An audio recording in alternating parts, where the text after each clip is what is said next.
60 गाड्याची मागणी असली 5 गाड्यांची जोर ठेवा अजून 5 गाड्या मागच्या 18 किलो मसाला मिसळ असं तरी पाठवलं लय तरी झाली म्हणा आम्ही लय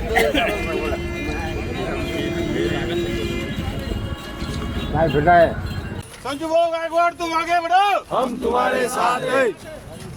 बुलढाणा जिल्ह्यामध्ये एस.टी. बसेसची व्यवस्था अतिशय खराब झाली होती। अनेक वर्षापासूनच्या जुन्या असलेल्या ह्या गाड्या पॅसेंजरला नेताना अनेक वेळेस बंद पडायच्या, पॅसेंजरला त्याचा त्रास व्हायचा आणि म्हणून मागच्या काळात मी लक्ष वेधून जवळपास 460 गाड्यांची मागणी जिल्ह्याकरता केली होती।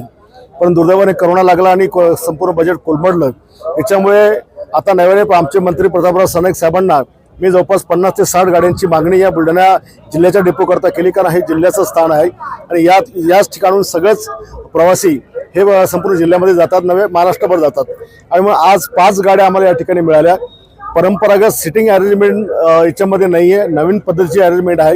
त्याला सिटिंगला जे सीट आहेत त्याला पुश करता येते, म्हणजे आराम पण करता येते। त्याला सगळ्या सीटजवळ चार्जिंग मोबाईल चार्जर पण याच्यामध्ये बसवलेलं आहे आणि लवकरच पुढच्या टप्प्याच्या गाड्या येणार आहेत।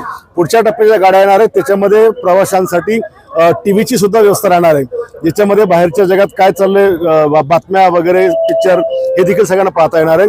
आणि म्हणून आता या 5 गाड्या आल्यामुळे थोडाफार दिलासा प्रवाशांना या ठिकाणी मिळालेला आहे।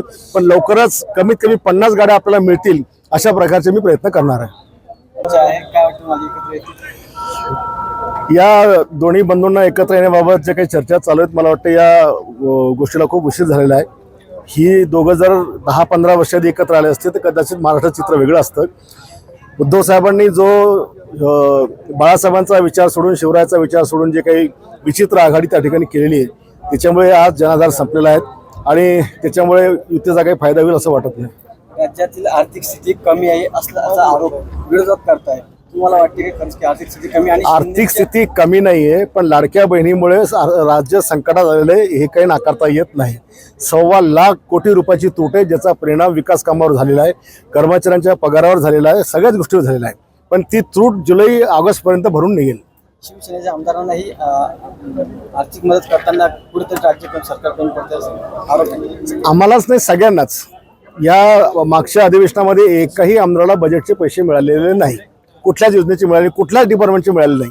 त्याच्यामुळे लाडक्या बहिणींना पण सांभाळायचं असल्यामुळे कुठला आमदार काही बोलला नाही की आता एवढं वर्ष संकटात काढायला लागेल, पण पुढच्या बजेटच्या वेळेला समाधानकारक होईल।